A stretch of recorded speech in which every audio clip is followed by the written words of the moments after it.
My son shouted in front of everyone, "You'll never be half the woman my mother-in-law is."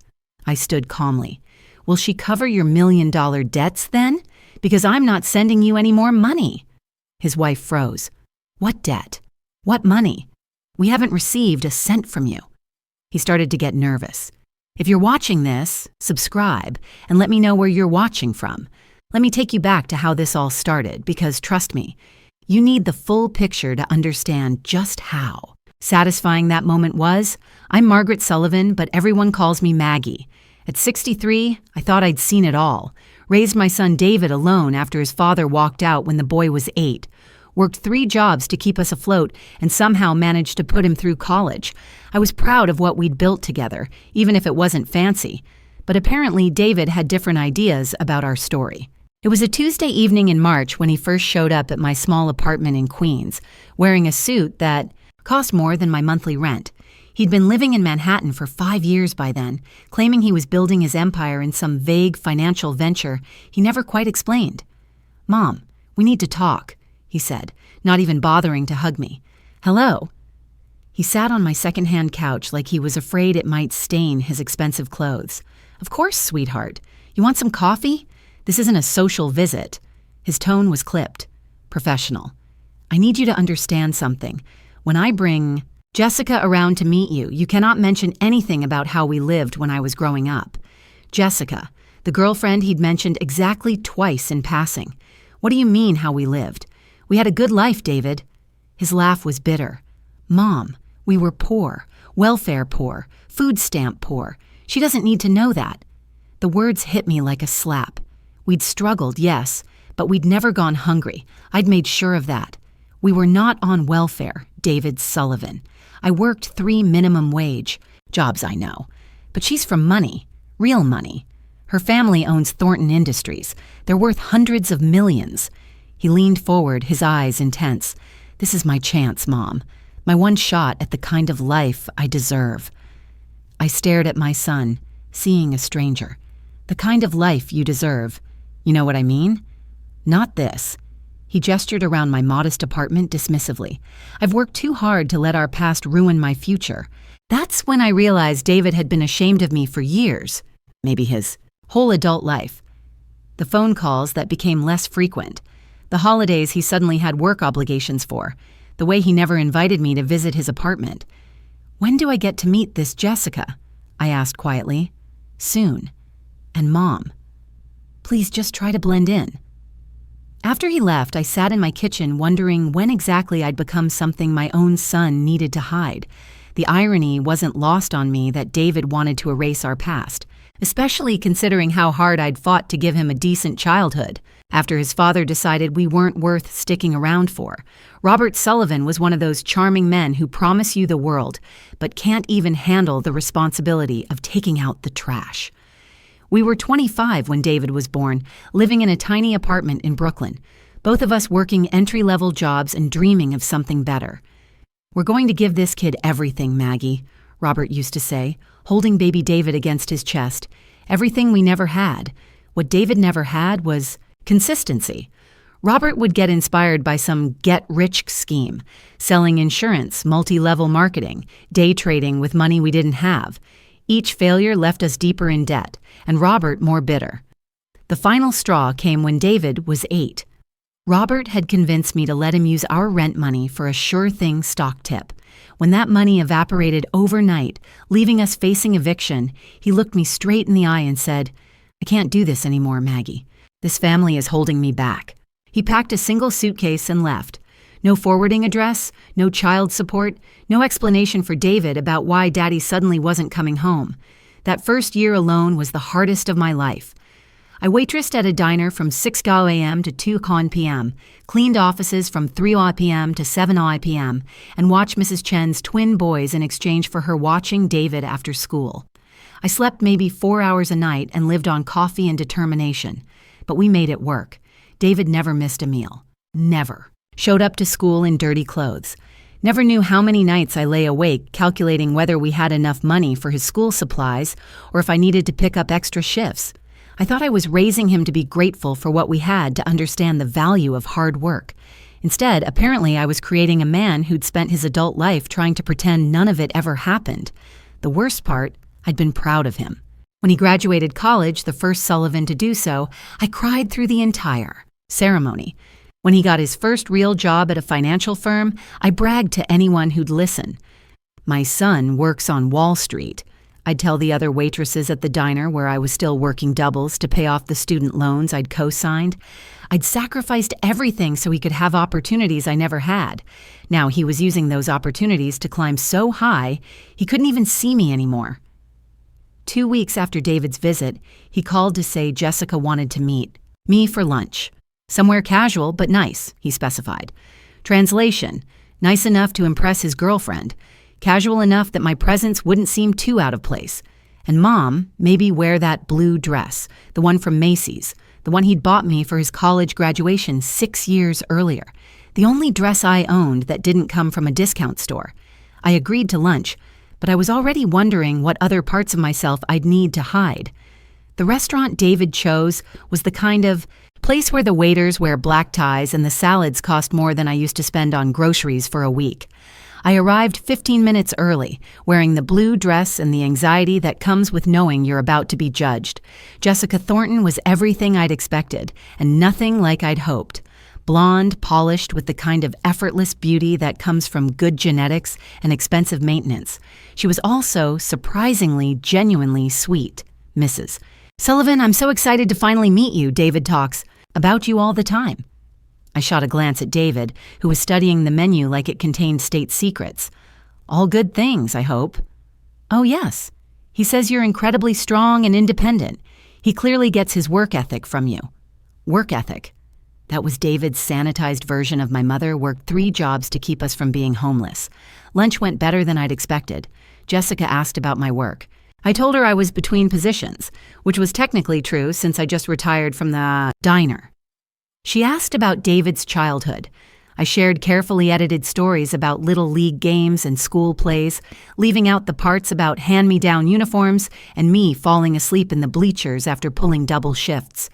David relaxed as the meal progressed, probably relieved that I wasn't regaling his girlfriend with tales of government cheese and utility shut-off notices. You raised an amazing man, Jessica said warmly as we waited for the check. I can't wait for you to meet my parents. They're going to love you. That's when David's shoulders tensed again. Meet the parents, the rich parents, the parents who owned companies instead of working for them. After Jessica excused herself to the restroom, David leaned across the table. You did great, Mom, really great. She likes you. She's a lovely girl, David. She seems to genuinely care about you. She does. And her family. They could really help with my career. Her father sits on the board of 3 major investment firms. There it was. The real reason David was so worried about making a good impression. Jessica wasn't just a girlfriend. She was a business opportunity. Just remember what we talked about, he added quietly, about our past staying in the past, and Jessica understands you're very private. I've explained that you prefer to keep your financial affairs discreet, especially since you've had some bad experiences with people trying to take advantage of your success. I stared at him. Even his explanations for my behavior were lies. She's actually impressed by how independent you are, he continued. Most wealthy parents are constantly inserting themselves into their children's lives, offering unsolicited advice about investments and business decisions. She respects that you've raised me to be self-sufficient. While I was paying his debts every month, I wanted to ask him what was so shameful about a mother who'd loved him enough to sacrifice everything. Instead, I nodded and smiled, playing my part in his carefully constructed narrative. But as I watched Jessica return from the restroom, laughing at something David whispered to her, I couldn't help wondering what would happen when she inevitably discovered the truth. Because in my experience, lies have a way of unraveling at the worst possible moment, and David had been spinning quite a web of lies, some of which I was only beginning to understand. Over the next few months, their relationship moved quickly. David started bringing Jessica to family events, or rather the sanitized version of family events he'd created, dinners at expensive restaurants where I was introduced as a retired professional, rather than a woman who spent 30 years serving other people food. I played along because I loved my son and wanted him to be happy, but each lie felt like another brick in the wall he was building between us. What I didn't know then was that David's web of deception went far beyond just hiding. Our humble beginnings. The phone call that changed everything came on a Thursday night in November, 3 years after David had started his financial services career. I was getting ready for bed when my phone rang at 11:30 p.m. "Mom, I need help." David's voice was shaky, panicked. "I need help, and I need you to not ask questions." My blood went cold. "David, what's wrong? Are you hurt?" "I'm not hurt, but I'm in trouble. Big trouble. I need $50,000. $50,000.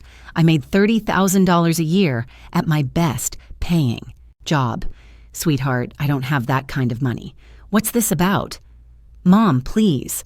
I can't explain everything right now, but there are people, bad people, and they're going to hurt me if I don't pay them by Friday." My son was crying. My 30-year-old son was sobbing into the phone like he was 8 years old again and had scraped his knee. "David, you need to call the police if someone's threatening you." "I can't." "Mom, you don't understand. I did something. I made some bad investments with money that wasn't really mine to invest. It was supposed to be temporary just until this deal came through. But everything went wrong. The pieces started falling into place. The expensive clothes, the Manhattan apartment, the confident talk about building his empire. None of it was real. "How much do you owe total?" Silence.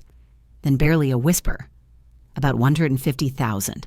$150,000. Still more money than I'd made in 5 years of working multiple jobs. "David, how did you—" "It was a system, Mom. This guy at work showed me how it worked. We'd borrow from client accounts, invest in sure things, make a profit, pay back the original amount plus interest. Everyone wins. That's called embezzlement, David. It's not like that. We were helping people grow their investments. But this last deal, the one that was supposed to pay for everything, it didn't just fail, it collapsed. And now the clients want their money back, and the people I borrowed from to cover the difference, they're not patient people." I sat down heavily on my bed. My son was a thief who was about to get his legs broken by loan sharks. "Give me their number," I said finally. "Mom, no, I can't ask you to. You're not asking. I'm telling. Give me their number, and then you're going to tell me exactly how we fix this." The next morning, I was sitting in First National Bank talking to a loan officer about leveraging my excellent credit history, built over decades of never missing a payment on my small house for a home, equity loan. By noon, I was at Atlantic Trust discussing a personal loan secured by my retirement account and 30-year employment history with the same diner. By closing time, I was at Community Savings signing papers for a credit line that would help bridge the gap. It took me 3 banks, careful negotiation, and every penny of my savings, but I managed to scrape together enough money to save my son's life. The monthly payments would eat up 40% of my income, but David promised he'd help pay them back once he got his feet under him. "You saved me, Mom," he said, hugging me tightly when I handed him the cashier's checks. "I'm never going to forget this. I'm going to make this right." That was 3 years ago. In all that time, David had made exactly 4 payments toward those loans. 4 payments out of 36, $350 a month, while he somehow maintained his expensive Manhattan lifestyle on his legitimate salary from the investment firm. But that wasn't even the worst part. The worst part was that while I was selling everything I owned and mortgaging my future to save him, David was telling Jessica and her wealthy family that he was a successful investment advisor who'd never needed anyone's help. The lies were getting bigger, and the house of cards was getting shakier. I should have known it was all going to come crashing down eventually. David's engagement announcement came via text message. Not a phone call, not a visit, not even a proper conversation. Just, Jessica said, "Yes, engagement party next month. We'll send details." I stared at the message for a long time, trying to decide if I was more hurt by the impersonal delivery or by the realization that I was clearly an afterthought in my son's major life moments. The details, when they arrived, were for a cocktail party at Jessica's parents' country club, cocktail attire suggested. The invitation read, I'd been to exactly 0 cocktail parties in my 63 years. I called David to congratulate him properly and also to ask the question that had been nagging at me since I received the invitation. Sweetheart, I'm so happy for you both. Jessica is wonderful. Thanks, Mom, she really is. I'm lucky. I was wondering about the engagement party. Will this be the first time you're introducing me to her parents' family? A pause. Mom, about that. I need to ask you something, and I need you to hear me out before you say no. My stomach dropped. What is it, David? Jessica's family they're different from us. They move in circles where appearances matter a lot. Business is done based on relationships and impressions. David, just say what you need to say. I need you to let them think we're more financially comfortable than we actually are. You want me to lie about our situation. I want you to be vague about your background. Don't volunteer information about the jobs you had or how we lived. Let them draw their own conclusions. I thought about those loan payments I'd been making faithfully, every month while living on beans and rice so David could keep his secret shame hidden from his fiancé's family. And if they ask direct questions, just redirect. Talk about my success instead, or ask them questions about their business. Rich people love talking about their accomplishments. Rich people. As if he weren't talking about his future in-laws, people who were about to become family. David, what happens when Jessica finds out the truth about your debts? About what I sacrificed to save you? She's not going to find out unless you tell her mom. And why would you do that?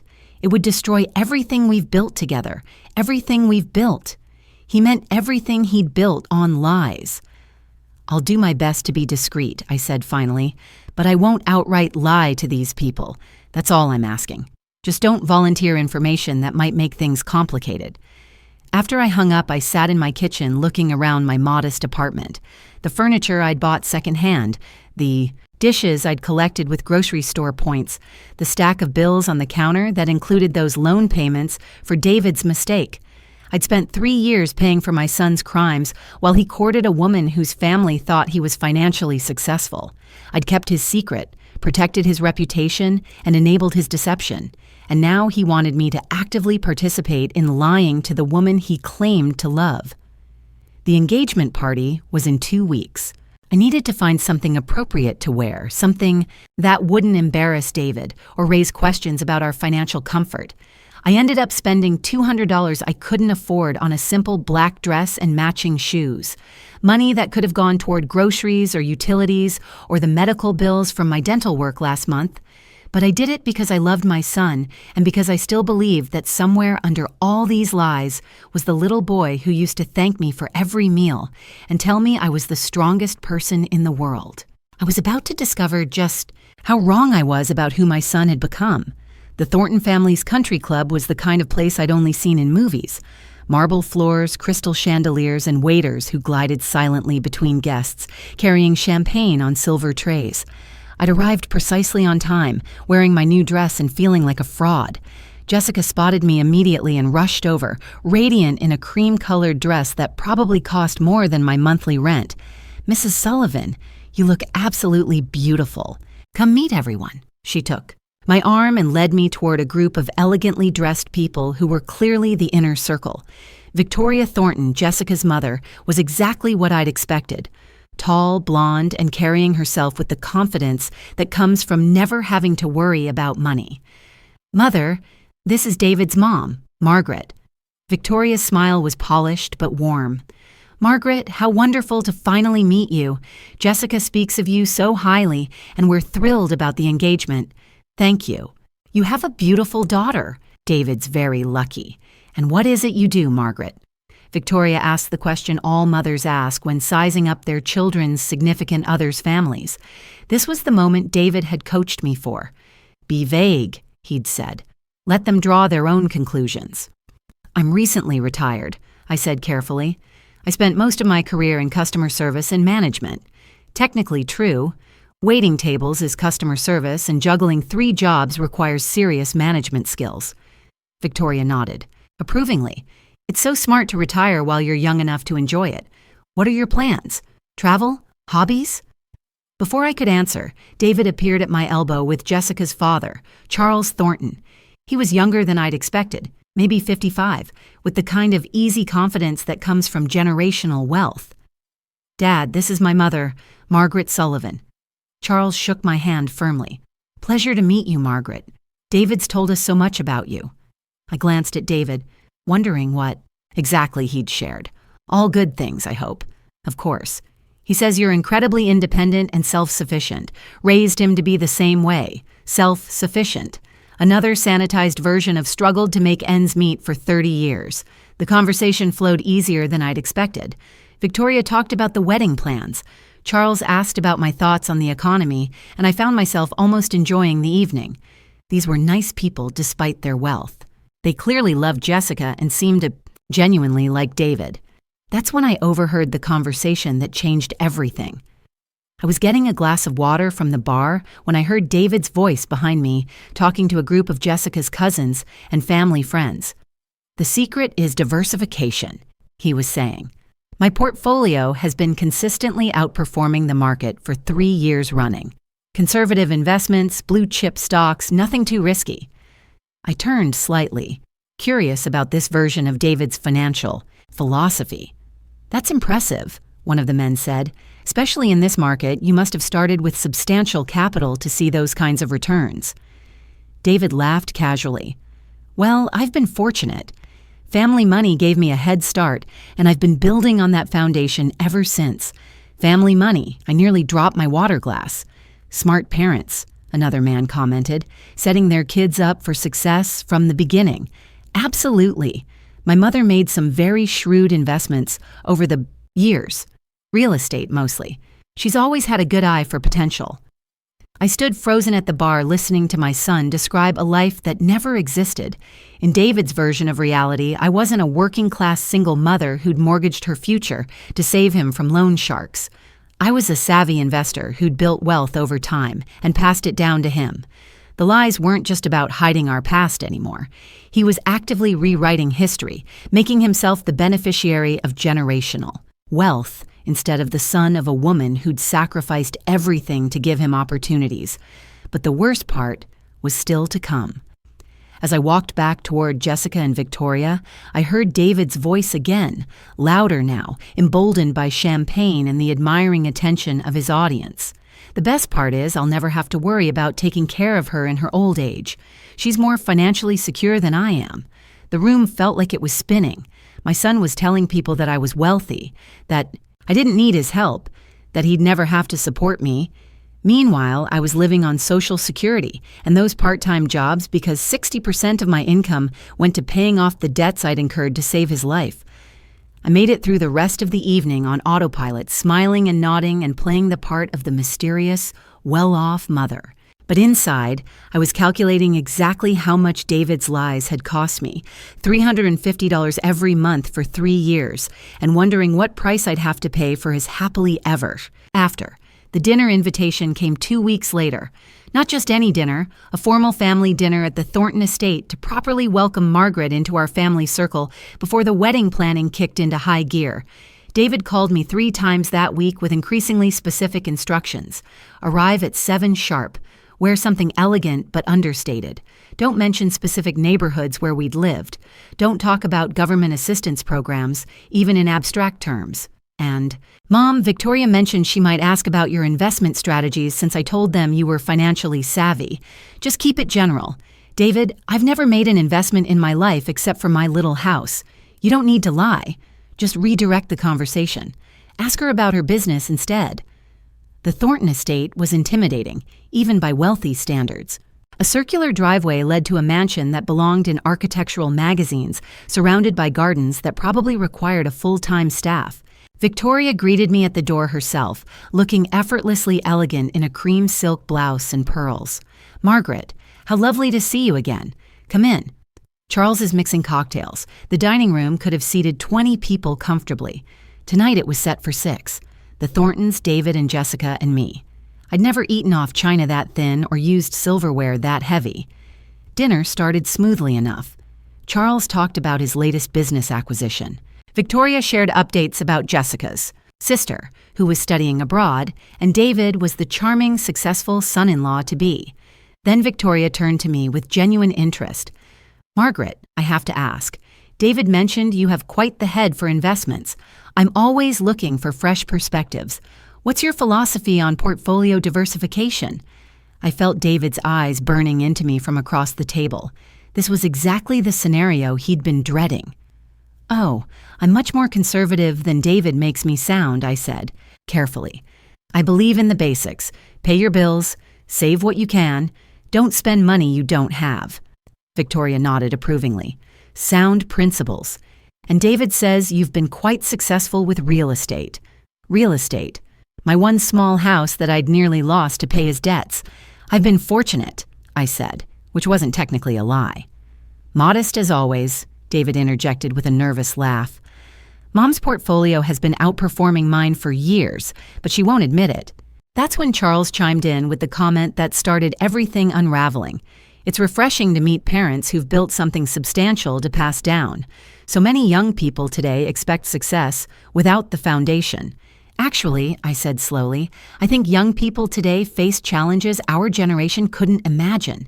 David's success is entirely his own achievement. The room fell silent.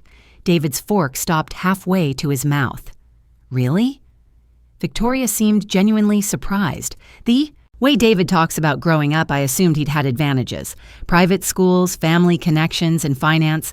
I looked at my son, this stranger who'd rewritten our entire history to impress his in-laws.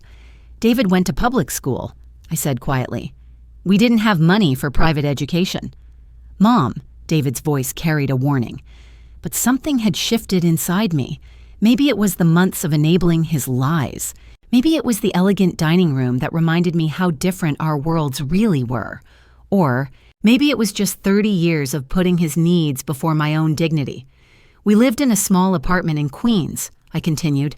I worked 3 jobs to keep us afloat after his father left.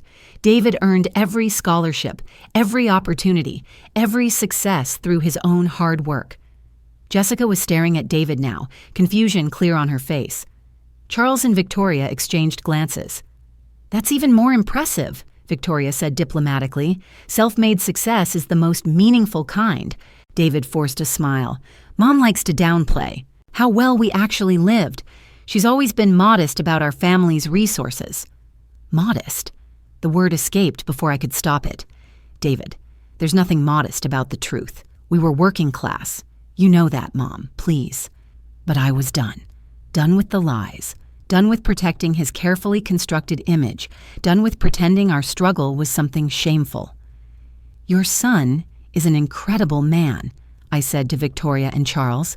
He graduated college on academic scholarships while working part-time jobs.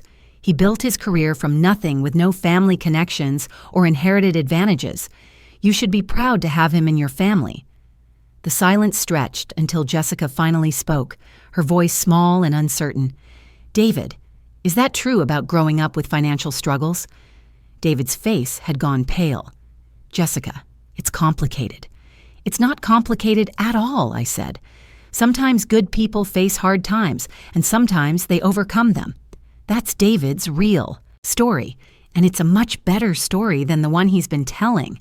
That's when David made the mistake that would cost him everything. David's face flushed red as he set down his fork with deliberate precision. You know what, Mom? I think you've said enough for one evening. The condescension in his voice was unmistakable, and it triggered something I'd been suppressing for 3 years. Have I? Because I feel like I'm just getting started. Margaret, Victoria said gently, clearly sensing the tension. Perhaps we should. You'll never be half the woman my mother-in-law is, David exploded, pointing at me across the formal dining table. Victoria built an empire from nothing. She understands what real success looks like, not this martyrdom complex you've been carrying around for 30 years. The words hit like a physical blow, but instead of crumbling, I felt a strange sense of clarity. This was who my son really was. Not the grateful child I'd raised, not the successful businessman he pretended to be, but an entitled, bitter man who'd rather destroy his mother than face the truth about himself. I stood up calmly, setting my napkin beside my plate. You're absolutely right, David. Victoria is an impressive woman. She built something real with her own hands and intelligence. I turned to look directly at Victoria. Will she be covering your $150,000 debts then? Because I'm not sending you any more money. The room went dead silent. Jessica's face went white. What debt? Jessica's voice was barely a whisper. What money? We haven't received a cent from you. David started to sweat visibly. Mom, don't. 3 years ago, your fiancé stole money from his client's investment accounts, $150,000. When the loan sharks came calling, threatening to break his legs, I mortgaged my house and emptied my retirement account to save him. Jessica turned to stare at David, who was now gripping the edge of the table. I've been making payments on those loans ever since, $350 every month for 36 months. I've got the bank statements if anyone's curious. Charles cleared his throat. Margaret, surely you don't mean I mean exactly what I said. David embezzled money. I bailed him out and I've been paying for his crimes ever since, while he's been playing the role of successful investment advisor on his legitimate salary. David. Jessica's voice was shaking.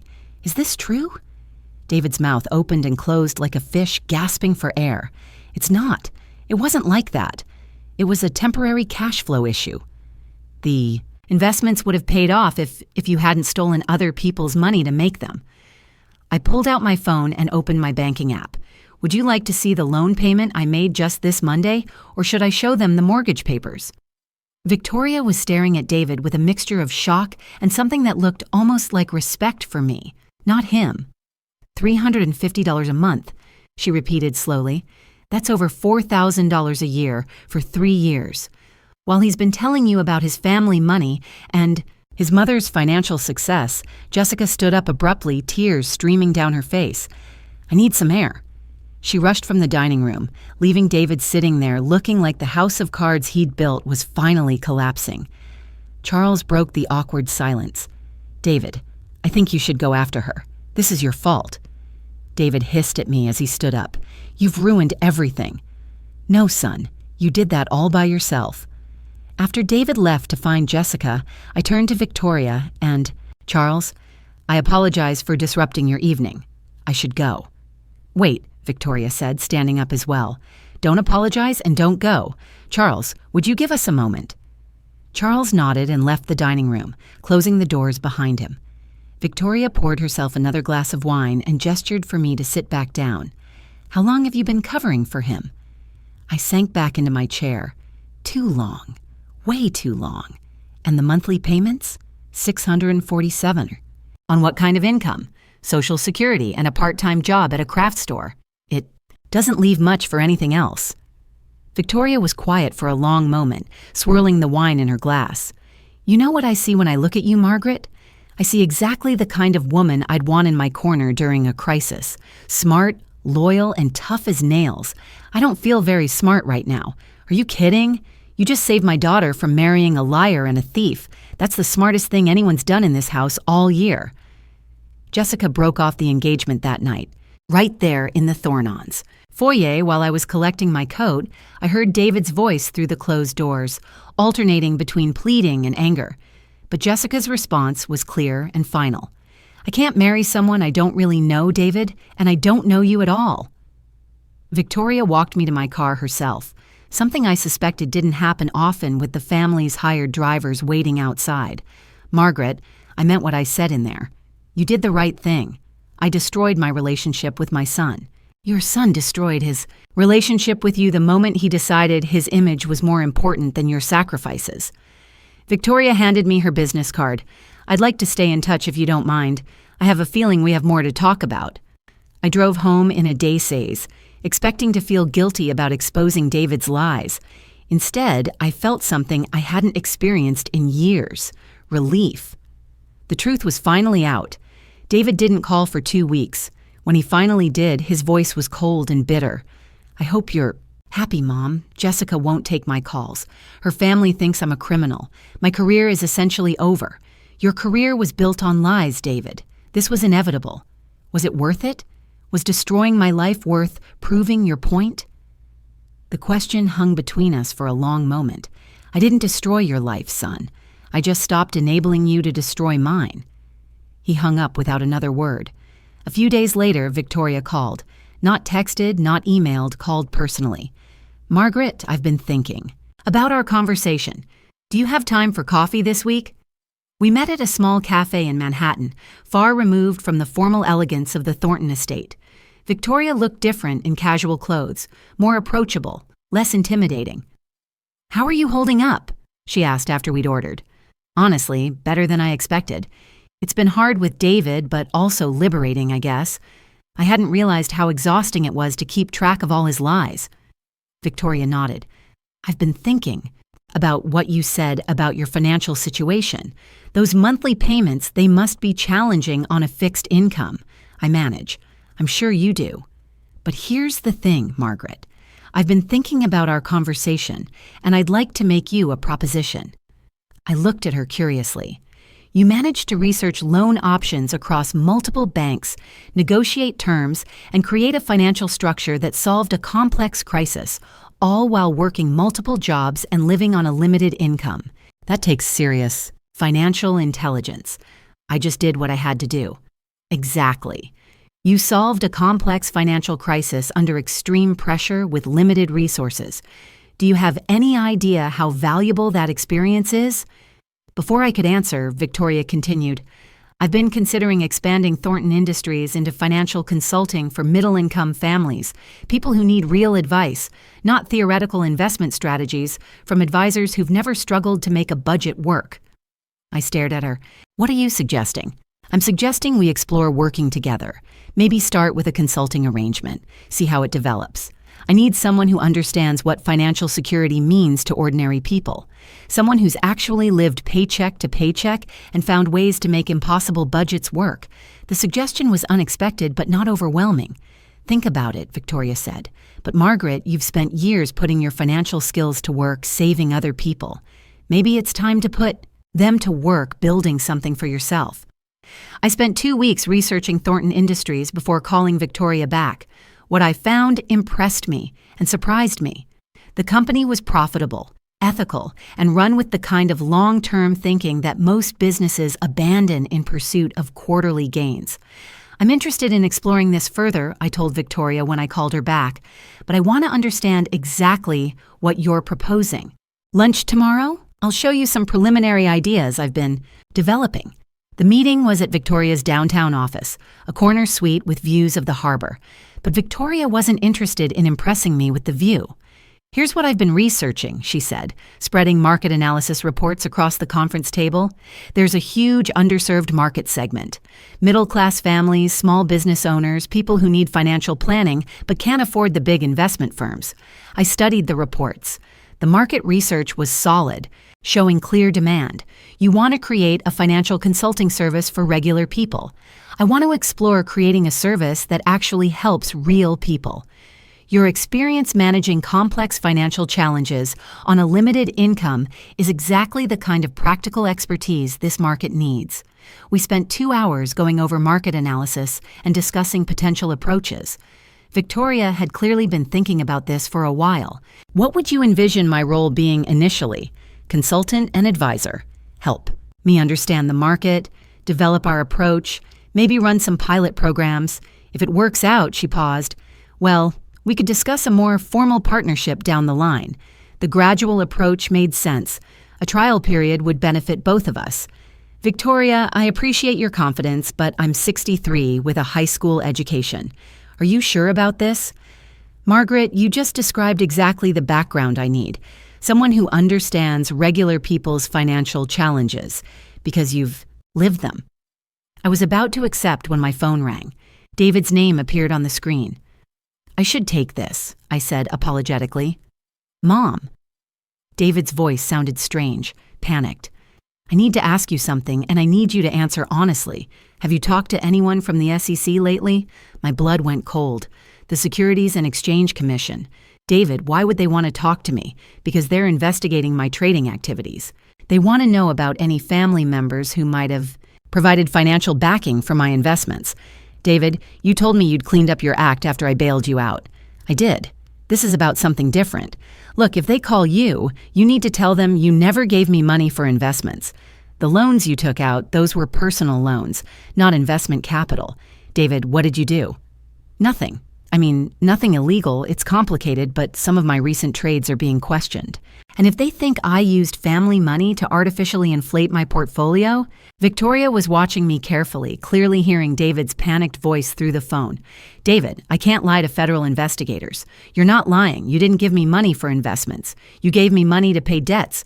What kind of recent trades? Silence. Then, Mom, I might need to borrow some more money, just temporarily until this investigation blows over. That's when I realized David hadn't learned anything from his first brush with financial disaster. He was still gambling, still lying, still expecting me to clean up his messes. No, David, I'm done. Mom, you don't understand. If the SEC finds irregularities, I could go to prison. Then maybe you should have thought about that before you broke the law again. I hung up and looked at Victoria, who was sitting very still. I'm sorry you heard that, I said. Don't apologize. But Margaret, if federal investigators want to talk to you about David's activities, you're going to need a good lawyer. I can't afford a good lawyer. Victoria smiled grimly. You can if you're a partner in Thornton Industries. Our legal team is excellent and they'll make sure you're protected. It wasn't the way I'd expected to accept a business partnership, but sometimes life makes decisions for you. When do we start? The SEC investigators called 3 days later. Victoria's lawyers were with me when I answered their questions truthfully and completely. Yes, I had loaned my son money to pay gambling debts and stolen client funds. No, I had never provided capital for his investment activities. Yes, I had bank records documenting every transaction. What the investigators told me explained David's panic. He'd been running a complex scheme where he used borrowed money to artificially inflate his trading volume, creating the appearance of success that attracted more clients. When those clients invested with him, he used their money to pay back his earlier debts and fund increasingly risky trades. It was a house of cards that was always going to collapse. The only question was how many people would get hurt when it did. Your son is looking at federal fraud charges, the lead investigator told me. Wire fraud, securities fraud, possibly money laundering. We're talking about a minimum of 5 years in federal prison. I felt sick, but also strangely relieved. David's lies were finally catching up with him, and this time, there was no amount of money I could borrow to save him. The arrest happened 2 weeks later. 2. I saw it on the local news before. David's lawyer called me. Federal agents arrested investment advisor David Sullivan this morning on charges of securities fraud and money laundering. I turned off the television and sat in my quiet apartment, trying to process that my son was going to prison. Victoria called that evening. How are you holding up? I keep thinking I should feel worse than I do, I admitted. What kind of mother doesn't fall apart when her son gets arrested? The kind who spent years watching him make the same mistakes over and over again.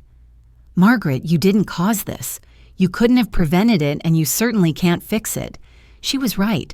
I'd spent so many years trying to save David from himself that I'd almost forgotten who I was outside of that role. Are you still interested in the partnership? Victoria asked. I'll understand if you need time to. I'm more interested than ever, I said firmly. I'm tired of cleaning up other people's messes. I want to build something positive for a change. We launched Sullivan Thornton Financial Consulting 8 months later, after a successful 6-month pilot program. What started as a consulting arrangement had evolved into a true partnership when our initial clients showed remarkable improvement in their financial situations. Victoria offered me a 30% stake in the new division. More than fair, considering she was providing all the startup capital and infrastructure. Our first official client was a single mother in Queens who worked 2 jobs and needed help creating a budget that would let her save for her daughter's college education.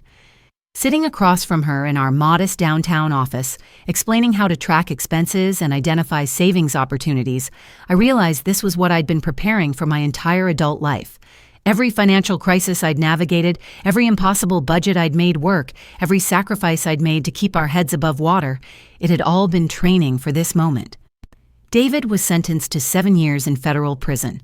I wrote him one letter after the sentencing, telling him I loved him, but couldn't continue to enable his destructive choices. I wished him well and told him I hoped he'd use his time in prison to figure out who he wanted to be when he got out. He never wrote back. 2 years later, Sullivan Thornton Financial Consulting has helped over 300 families improve their financial situations. We specialize in what Victoria calls real-world money management, teaching people how to make their dollars stretch, how to plan for emergencies, and how to build security on limited incomes. Victoria and I make an unlikely team. She brings business experience and financial backing. I bring 3 decades of experience making impossible budgets work. Together, we've created something neither of us could have built alone. The best part, every month when those loan payments automatically deduct from my checking account, $350 that once felt like a crushing burden, I don't feel the old resentment anymore. Those payments represent the price I paid to learn who my son really was and who I could become when I stopped enabling him. Sometimes the most expensive lessons are the most valuable ones, and sometimes the best thing you can do for someone you love is to stop saving them from the consequences of their own choices. I'm Margaret Sullivan, and I'm finally living my own life instead of paying for someone else's mistakes. Thanks for listening. Don't forget to subscribe and feel free to share your story in the comments. Your voice matters.